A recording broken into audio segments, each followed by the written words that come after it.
algarismos. Esse aqui é um número com 3 algarismos, o 123. Esse aqui não é um número com 3 algarismos a princípio, porque o zero não conta. Muito bem. Então ele quer saber quem são esses algarismos, levando em conta tudo que ele citou aqui. Não nulos, né? Então já leva em conta que não é o zero. E ocorre isso de aumentar a unidade. Então, na prática, a gente vai usar essas frases aqui como orientações para escrever uma equação, ok? Ok. Para isso, vamos entender uma coisa primeiro. Digamos que a gente tenha o número que eu acabei de escrever agora há pouco aqui, 123. Cada um desses algarismos, ele tem um valor, ele dá um significado ao número. Por exemplo, o 1 aqui. O 1 ele vale por 100. Né? Então é como se fosse esse 1 vezes 100. Digamos que eu queira fazer a conta que me dá o significado desse número aqui, 123. Eu acho que você concorda comigo que esse 1 vale por 100. Porque ele está na Sim. casa das centenas, né? A gente aprende isso quando é bem criança. Essa casa das dezenas e essa das unidades. Então, o 2, pela mesma lógica, a gente soma, né? Porque 123. Então, o 2 ele vale por 10, né? Ou seja, 2 vezes 10, 20. E pela mesma lógica, o 13 ele vale por 1. Deu para pegar a ideia aqui? Claro, eu preciso que você me responda, tá? Porque senão eu fico meio desorientado durante a aula, já que eu não te Sim. vejo e tal. Então tá bom. Agora, tem um detalhe aqui, né? Claro que eu só peguei um número como exemplo aqui, o 123, mas a gente está querendo descobrir quem que é esse número, para que a gente descubra essa última coisa que ele pergunta aqui. Talvez a gente não precise de fato encontrar, né? O que a gente tem que resolver é a pergunta dele. Mas talvez saber quem são cada um desses algarismos ajude. Então eu vou trocar aqui, porque eu não sei quem eles são. Eu vou chamar de XYZ. Poderia chamar de CDU também, mas vamos de XYZ que a gente está mais acostumado. Opa, apaguei o mano errado. Caramba. Beleza, então eu vou apagar aqui. Vou trocar por X, aqui por Y, aqui por Z. Acho que você pegou a ideia do que eu quero fazer aqui. E agora eu vou tentar utilizar essas frases que ele citou aqui, né? Permutar e recebe unidades, aumenta, diminui unidades, para descobrir quem são os números. Então, o número que a gente de fato quer está aqui. Né? Uma forma mais bonitinha de escrever ele é 100x mais 10y mais z. Eu não sei quem é esse número, mas é o número que a gente quer.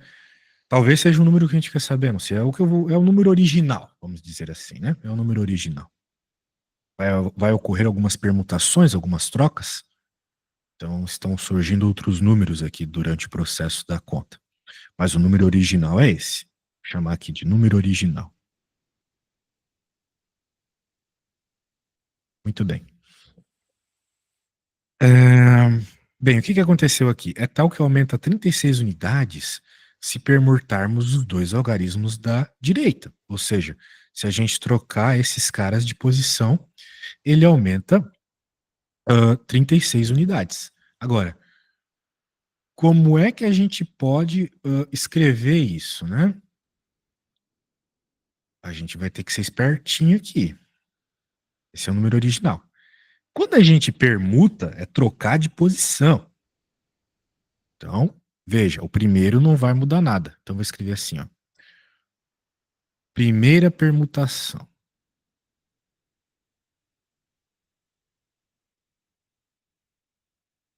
Primeira troca que ele cita lá. O primeiro não muda nada. E aqui troca. O y vai para o lugar do z. Vai ficar 10z mais y.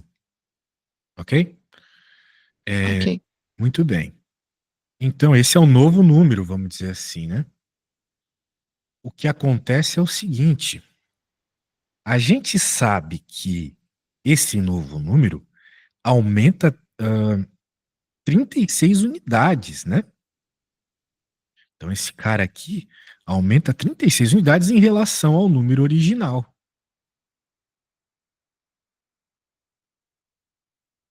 De tal forma que, se eu pegar essa equação, que é o do novo número,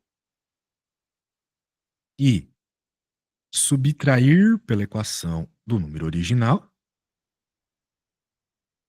essa diferença vai dar 36. Foi o que o enunciado falou. Porque o novo número é 36 unidades maior.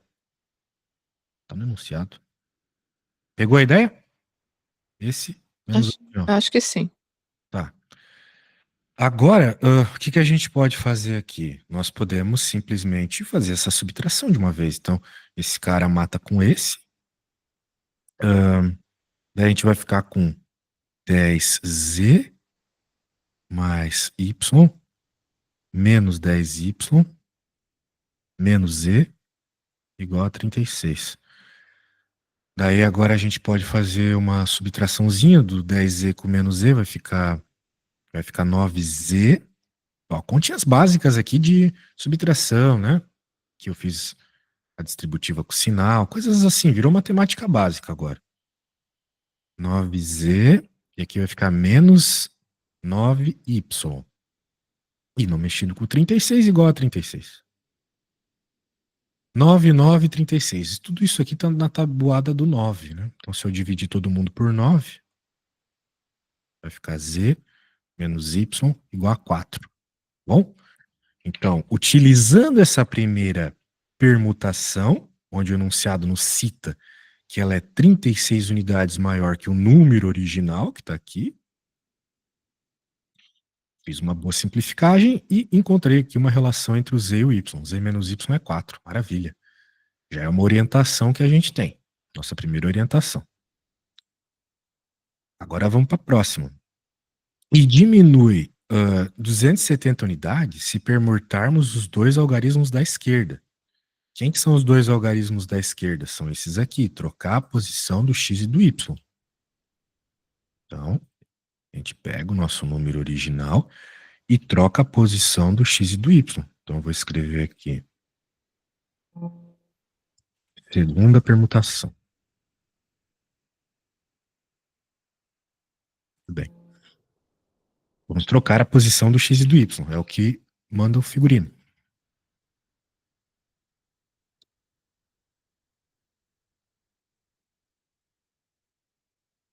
Maravilha. Agora, o que a gente vai fazer? Vamos fazer de novo o que o enunciado citou. Ele citou para nós que diminui 270 unidades, né? Em comparação com o número original, é claro. Então, vou pegar o número original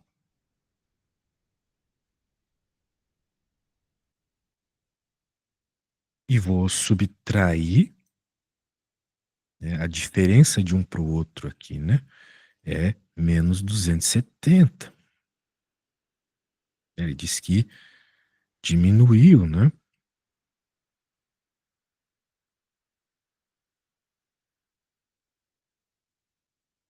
A diferença de um para o outro é menos 270. Então vamos pensar um pouco. Está aqui um número, o novo número.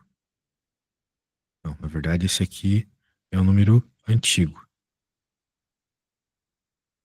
Esse aqui é o número com a permutação ocorrida.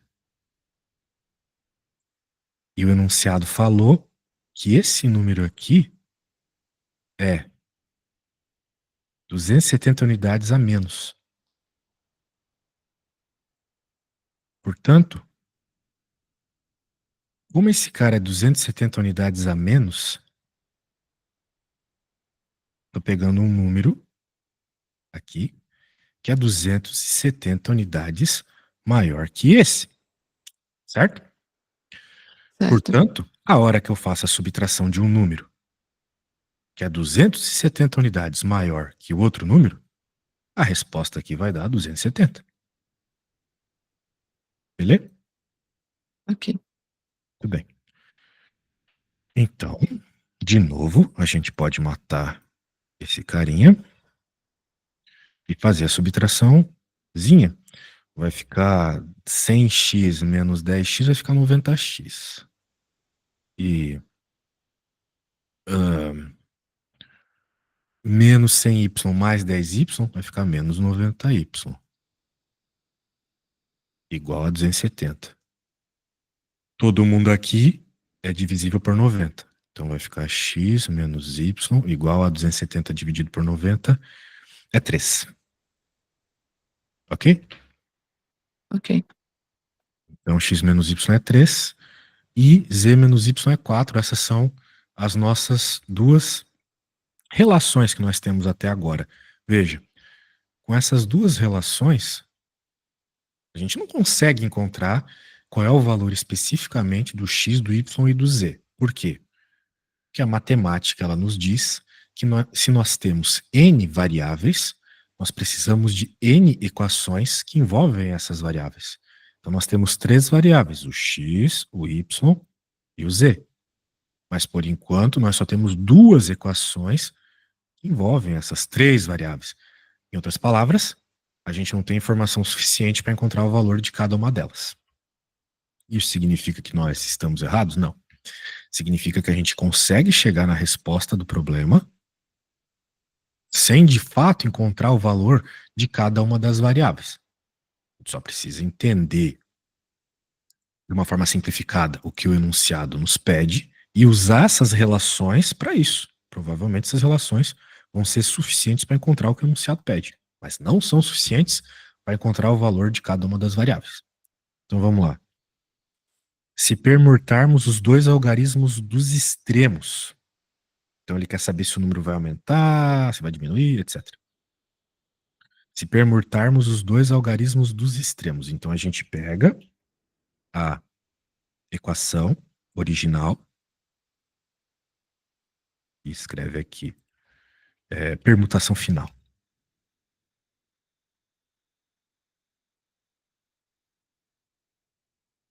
A equação original está aqui. E agora a gente pode de novo subtrair, que é o que a gente está fazendo o tempo todo, pela relação que o enunciado fala. O enunciado fala sobre permutar os extremos, ou seja, o z e o x. Né? É o que o enunciado fala. Só você ler a questão ali, é importante que você sempre esteja com o PDF da questão, das questões que nós vamos ver por aí, para não precisar ficar indo e voltando, indo e voltando, indo e voltando, isso aqui dá até enjoo. Mas o que ele está pedindo para nós é que a gente permute os extremos, ou seja, o x e o z, troque eles de lugar. Então, o que eu vou fazer? Eu vou copiar, vou colocar um parênteses para não fazer caquinha, e vou permutar z e x do lugar. E agora eu quero saber o que vai acontecer quando eu fizer isso. A primeira coisa que vai acontecer é matar o y. E agora, o que a gente pode fazer? Veja só, 100x menos x é 99x. E menos z mais menos 100z mais z é menos 99z. Certo? Certo. Agora, que maravilha. Porque agora a gente pode fazer uma coisita bem legal, né? Nós podemos verificar que tem 99 nas duas e fazer 99 em evidência. Vai ficar x menos z. Será que a gente já viu x menos z em alguma das nossas relações? Uma das relações está aqui, x menos y, não é x menos z. E outra está aqui, z menos y. Veja, nenhuma delas é de fato o que o enunciado necessita para encontrarmos a resposta. Né? Veja, se a gente saber quanto vale x menos z, a gente encontra a resposta. Né? Eu fiz a permutação final e me apareceu 99 que multiplica x menos z. Ou seja, se eu encontrar o x menos z, eu consigo descobrir então se aumentou 101 unidades, se aumentou 99, etc. Parece que estamos perto da resposta, né? Tá aparecendo o nosso 99 aqui. Esse 99? Isso. Então, o que eu vou fazer aqui? Bem, eu posso fazer uma coisa que a gente aprendeu lá no sétima série. Na sétima série da escolinha. Eu posso pegar essas duas equações aqui e resolver um sistema. Posso, por exemplo, subtraí-las. A de cima menos a de baixo. Então, o primeiro termo aqui vai ficar x menos z. Olha que maravilha. X menos z, x menos z. Maravilha. Do segundo termo vai aparecer menos y menos menos y. Então, a regrinha de sinal que a tia da escola ensinou é que menos com menos dá mais. Então, menos y mais y é zero. Então, o y sumiu. Maravilha, não quero y. 3 menos 4 é menos 1. Então, eu acabei de achar que x menos z é menos 1. Ou seja, menos 99. Agora vamos interpretar para não fazer cagada. Diminui 99. Aí que tá a cagada. Veja, o que a gente acabou de fazer? A gente pegou a equação original, certo? Essa aqui é a equação original, concorda comigo? X, Y, Z, na ordem certa. Sim. E subtraímos pela equação com a permutação no final. Quando a gente fez essa conta, ou seja, quando a gente fez a original menos a modificada, deu menos 99. Beleza? Sim. Sendo assim, quem que é maior em números absolutos, vamos dizer assim? A original é maior ou a modificada é maior? Se deu menos 99. Ixi, eu acho que é a original. Então vamos pensar em dinheiro, filha. Digamos que você tenha R$1. E daí modificou sua conta no banco, foi para 100. Certo? A modificada. Então é a modificada, né? Ou seja, a modificada é maior. Ela aumentou 99. Só que como na nossa continha a modificada está subtraindo, então ficou um número menor menos um número maior, sacou? Por isso que deu uma resposta negativa. Por causa que o sinal de menos foi uma escolha nossa, né? Ter colocado a modificada depois, certo? É. Então significa que aumentou 99. Então cuidado, porque eu te deixei na cara do gol, você meteu para fora. Né? Olha toda a conta que eu fiz aqui. Imagina, né? Então aumentou 99, certo? Certo. Maravilha. Então essa questão é muito legal porque ela é fácil. Tipo, ela é fácil porque ela envolveu só contas de mais, menos, né? Só isso. Não teve nem divisão aqui, basicamente. E a gente teve que fazer algumas coisas assim. Primeiro, interpretação de texto, né? Escrevemos a equação que o texto nos informou e alteramos ela mediante ao que o enunciado foi nos informando também. E colocamos isso matematicamente aqui como uma equação. Equação é quando tem um igual, equi, de igual. Aqui virou uma equação. E daí dessa primeira relação a gente tirou isso. Então a gente já começou a prever, poxa, não vai dar para encontrar o valor de cada uma das letras, não tem problema.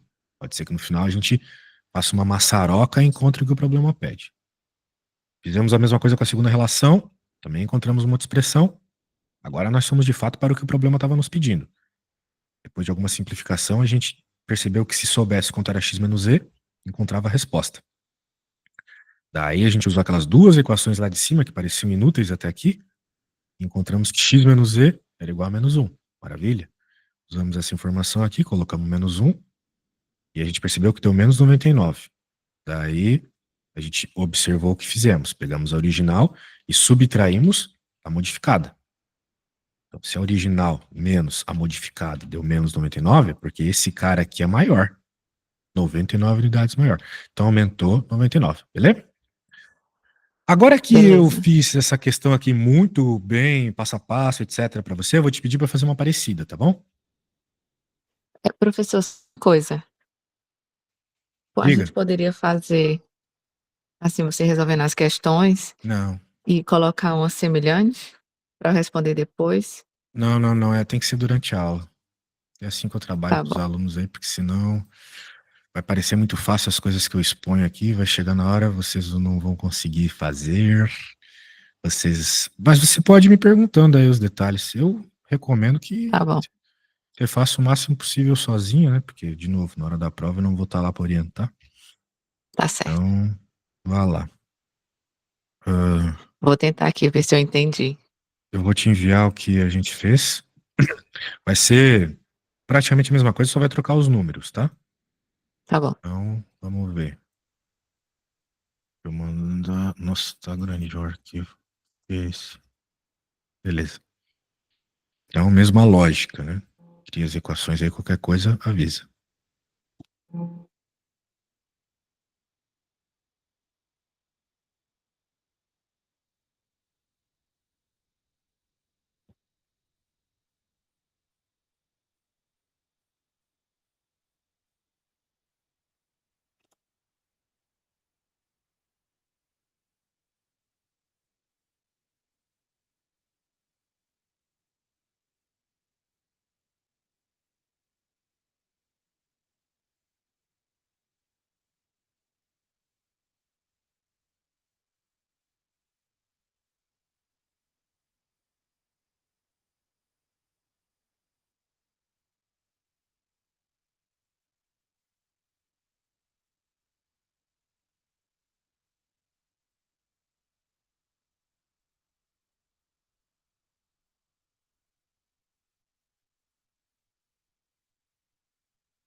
Parece muito bonito, vamos ver. Você chamou de ABC, maravilha. Permutou os dois logaritmos da direita. Ah, tá. Então tá aqui a equação, tá aqui a equação. Tá aqui a equação da permutação. O aumento de 18 unidades, de acordo com o enunciado, aconteceu ao permutarmos os dois logaritmos da direita. Então, você pegou a equação dos dois da direita, rolou o aumento, né? Então, legal, você pegou a nova, diminuiu pela antiga, deu 18. Aí você encontrou uma relaçãozinha. Na permutação, na outra permutação, diminuiu 90 unidades.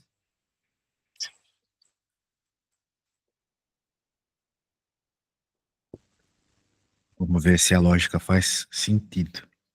Faz sentido, porque você tem um número que é menor aqui, menos 90, certinho.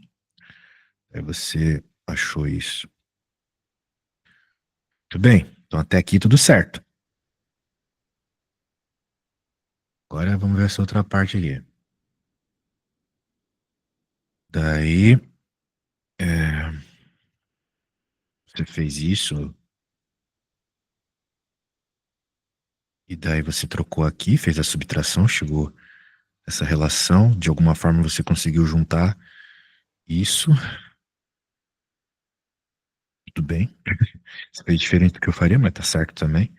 Encontrou esse aumento de 99 unidades, nota 10. Caramba, impressionante.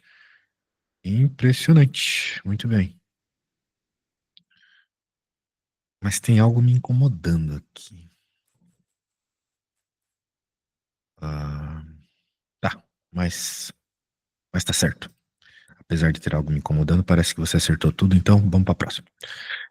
Parabéns, parabéns. Isso foi bem impressionante, para falar a verdade. Obrigado, mas só copiei o passo a passo. Mas você fez. É claro, por isso que eu sempre peço, né, para que os alunos eles tragam questões que tentaram fazer e não conseguiu, justamente para que essa construção mental que vocês tiveram antes da aula, ela seja resolvida aqui comigo, né? O que que acontece, por exemplo, quando a gente é pequeno e tem uma prova, daí a gente fica lá fazendo as questões da prova, daí tem uma que a gente não consegue resolver na prova, fica ali, perde todos os últimos minutos pensando naquela, porque acha que vai resolver e não consegue, beleza. Daí no outro dia, quando a professora vai corrigir a prova, é justamente aquela questão que a gente mais grava como é que faz. A gente às vezes até esquece aquilo que a gente aprendeu só para a prova. Mas aquela questão que a gente ficou perdendo tempo durante a prova pensando, e a professora depois vai lá e resolve, é aquela que a gente mais grava. Então é por isso que eu sempre peço para vocês trazerem questões que tentaram fazer e não conseguiu, para que crie esse ambiente mental aí de o cérebro de fato tem um estímulo para decorar algo. Sem estímulo não rola. A gente só aprende aquilo que a gente quer de fato muito. Muito bem. Cada vértice de um retângulo cujas medidas de comprimento dos lados são respectivamente 3 decímetros e 2 decímetros é o centro de uma circunferência cuja medida do raio é igual a 1 decímetro. Sendo assim, é correto afirmar que a medida em decímetro quadrado da área da região interior ao retângulo e exterior à circunferência. Tá, vamos ver se eu entendi. A gente tem um retângulo, e um lado dele mede 3 e o outro lado mede 2. Tá aí. E nós temos dentro um círculo. E o raio mede 1, obviamente, para que ele caiba aqui dentro. Beleza? Tá Sim, aí, beleza. o Barashi. É... Cadê? Deixa bonitinho. Não ficou vermelho. Bem, não era a parte de dentro. Velho burro. Caguei, rolê tudo. Virou a bandeira do Japão. Mas tudo bem. Tá aí o nosso círculo, tá aí o nosso retângulo. A gente quer saber quem é essa área branca aqui, né? Da bandeira do Japão aqui. Bem, não é muito difícil pensar isso, né?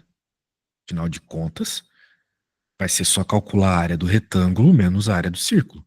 Apesar do enunciado ser meio confuso, ficou muito claro a hora que a gente fez o desenho, certo? Então não tem muito segredo aqui. Certo. Vamos lá, então. Ah, essa aqui é tão boba, né? Nossa. Bem, eu nem vou fazer. Eu sei que você sabe a área de retângulo, né? Então vamos pegar aqui, vamos chamar de solução. Igual. Área do retângulo menos a área do círculo. Então vai ser a área do retângulo, que é a base vezes a altura, menos a área do círculo, que é π, que ele mandou chamar de 3,14, vezes o raio, que é 1 ao quadrado. Pronto, essa conta aí de bar você faz. Programinha bem besta. Você acabou de fazer uma conta muito treta, então essa aí você tira de letra. Vamos para uma de verdade agora. Vou pegar essa aqui. Em um plano, um triângulo está inscrito em uma circunferência, de tal modo que seu maior lado coincide com um diâmetro da circunferência, e as medidas dos outros dois lados são, respectivamente, 2 e 3. Então, o triângulo está escrito na circunferência, de modo que um dos lados coincide com o diâmetro. Isso é muito importante. Isso aqui só existe uma possibilidade. Uma merda que eu fiz, né, mano? Como é que será que eu faço para esse negócio deixar de ser preenchido? Agora eu caguei tudo aqui. Ai, ai, eu trago desculpa isso. Olha a cagada que eu fiz. Muito bem. Estava dizendo aqui sobre essa necessidade de nós termos um triângulo retângulo dentro do nosso problema, sabe? É obrigatório que seja um triângulo retângulo.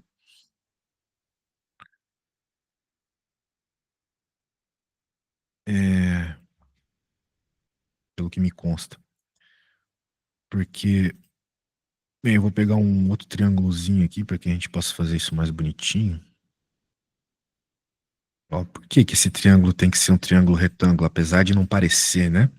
Se você está estudando matemática, aí você sabe que triângulos retângulos são aqueles triângulos que têm um ângulo de 90 graus, certo? Certo. O que que eu acabei de fazer? Eu acabei de fazer o que o enunciado mandou, colocar um triângulo dentro de um círculo e um dos lados do triângulo ser o diâmetro. Então, obviamente, o diâmetro é esse aqui. O diâmetro é 2 raios. Agora, como é que eu tenho certeza que esse triângulo ele é um triângulo retângulo? Porque existe uma propriedade de círculo que diz o seguinte: quando você tem uma abertura causada por um triângulo dentro de um círculo, ou duas retas dentro do círculo, que seja, o ângulo dessa abertura é metade do ângulo da abertura das retas que o criou. Então, o que eu quero dizer com isso? Como esse cara é o diâmetro, ele está na metade do círculo. Então, obrigatoriamente, esse rabisqueira que eu fiz aqui mede 180 graus.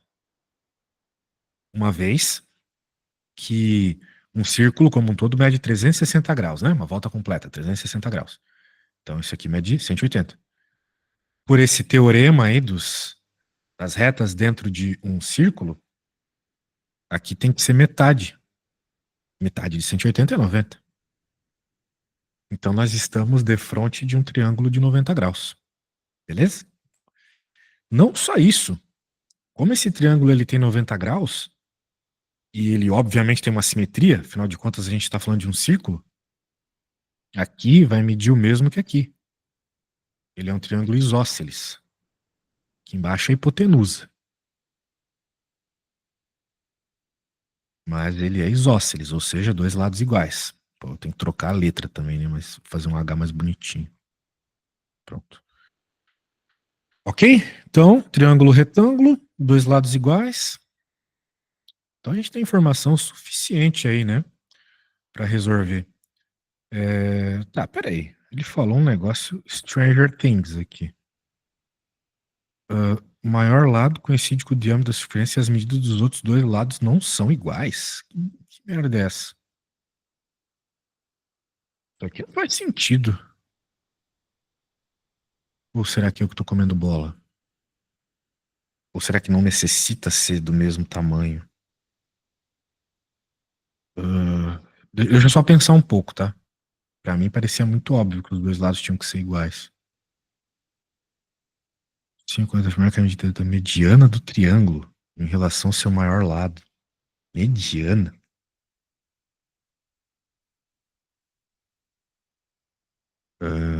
Maior lado é a hipotenusa. Agora, quem é mediana? A mediana tem uma fórmula também. Mas é curioso que esses dois lados não precisem ser iguais.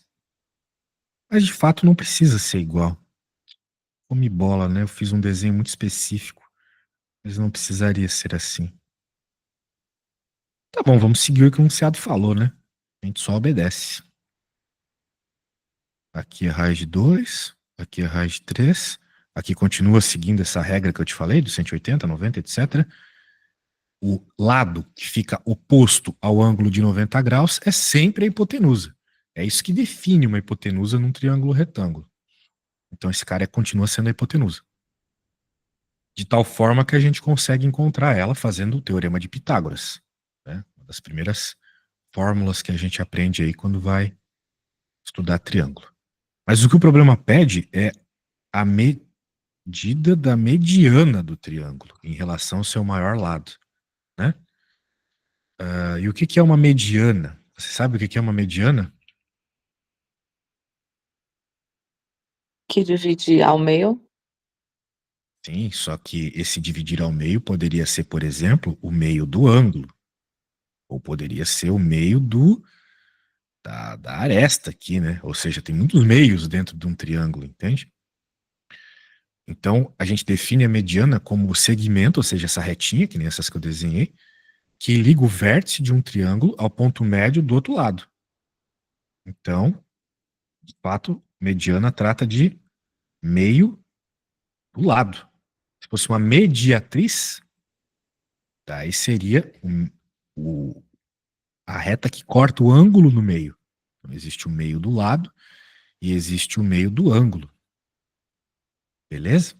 Então, nós queremos saber quanto mede essa mediana. Vou chamar de L. Ok. Bem, não é difícil, né? Até porque nós temos uma fórmula para isso. E a fórmula é o seguinte. Uma vez que a nossa hipotenusa ela pode ser calculada pelo teorema de Pitágoras como a quadrado mais b quadrado, que no nosso caso ali são os raiz de 2 e raiz de 3, a mediana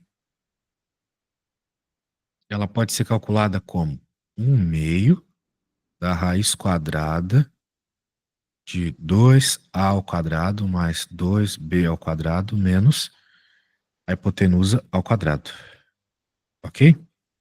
Ou seja, com essas duas fórmulas, a gente tem informação suficiente para encontrar o valor da mediana. É só fazer a conta, né? Então, bem easy aqui para finalizar.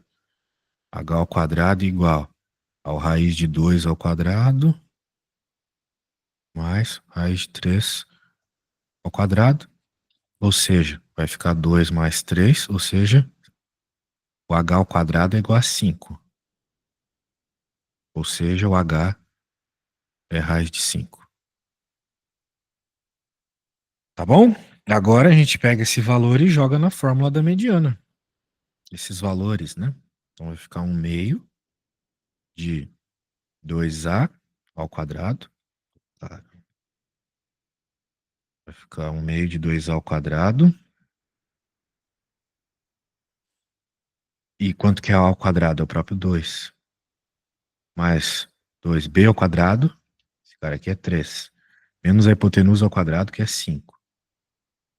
Só fiz a substituição dos valores, tá? 1 meio de 4 mais 6 menos 5. Dá 4. Aqui dá 6. Dá 10. 4 mais 6 é 10. Menos 5 dá 5. Ou seja, mais bonitinho, o valor da mediana fica raiz de 5 sobre 2. Ok? Vamos ver se a gente tem essa resposta no enunciado? Ok. Aê, raiz de 5 sobre 2. Então, a única coisa que a gente precisou fazer aqui foi fazer uma ilustração para entender, para ficar claro que é obrigatório que o triângulo aqui dentro seja um triângulo retângulo. Se for um triângulo retângulo, facilita muito a nossa vida, porque a gente pode usar o teorema de Pitágoras, basicamente. Então, eu escrevi a fórmula do teorema de Pitágoras para encontrar a hipotenusa. Escrevi a fórmula do tamanho da mediana. Uma fórmula mesmo, tá? Infelizmente, importante decorar. Ou, né, fazer aqui, criar um outro triângulo, né? Fazer essas coisas assim. Talvez ajudasse também. E daí eu fui fazendo a conta. Beleza? Beleza, entendi essa daí. Tô de bola. Então, problemas de geometria às vezes costumam ser confusos, mas Mas quando tem fórmula, facilita. facilita muito. E o desenho também sempre ajuda, né? Eu faço desenho, mas às vezes nós alunos, como alunos, a gente come bola, acaba não desenhando, acaba se ferrando. Então, minha